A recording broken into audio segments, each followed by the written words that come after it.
এই দলটাকে যদি আপনার নিষিদ্ধ করা হয় তাহলে আইন শৃঙ্খলা এবং দেশের রাজনীতিরও অনেক উন্নতি হয়। প্রথম কথা হচ্ছে, আমার মনে হয় যে আমি বাংলাদেশ আওয়ামী লীগের শ্রদ্ধেয় সাধারণ সম্পাদক এবং সড়ক ও সেতু মন্ত্রী মহোদয়ের সকালের বক্তব্য শুনেছি। আমার মনে হয় যে তিনি যে বক্তব্য দিয়েছেন সেটা অত্যন্ত স্পষ্ট। তো সেই ক্ষেত্রে আপনারা ওনার বক্তব্যের মধ্যেই কিন্তু প্রথম প্রশ্নের জবাব পাবেন।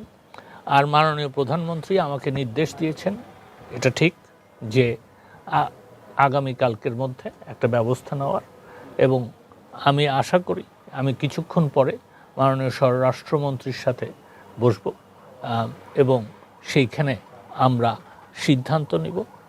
কোন আইনি প্রক্রিয়ায় হবে সেটা যখন আমরা সিদ্ধান্ত নিব তখন বলবো। ধন্যবাদ। ইনশাআল্লাহ। দেখেন, এই যে নৃশংসতা যেটা চালানো হয়েছে গত 16ই জুলাই থেকে 20শে জুলাই, এবং কোটা আন্দোলনের নামে, কোটা বিরোধী আন্দোলনের নামে যে সহিংসতা চালানো হয়েছে, তার প্রথম কথা যেটা হচ্ছে যে যারা কোটা বিরোধী আন্দোলন করছিলেন তারা কিন্তু বলেছেন এই সহিংসতার সাথে তাদের কোনো সম্পৃক্ততা নাই। তো সেই ক্ষেত্রে আমাদের কাছে তথ্য উপাত্ত আছে যে এই জামাত, বিএনপি, ইসলামিক ছাত্র শিবির এবং ছাত্র দলের যারা জঙ্গি তারাই এটা করেছে। তো আপনি যেই প্রশ্নের জবাব দিচ্ছেন, আমার মনে হয় যে কোনো দলকে যখন নিষিদ্ধ করা হয় তখন সেটা নির্বাহী আদেশই হয়, সেটা কোনো বিচার বিভাগীয় আদেশে হয় না।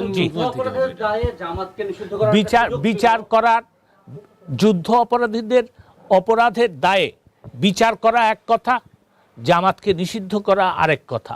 যুদ্ধ অপরাধের দায়ে যদি এই আইনের যে পরিবর্তনের কথা এবং সংশোধনের কথা আমরা লিখেছি, সেই সংশোধন যদি হতো এবং সেটা হলেও সেটা হবে, এবং সেটা হলে যেটা হবে যে জামাতকে যুদ্ধ অপরাধী হিসাবে বিচার করা হবে।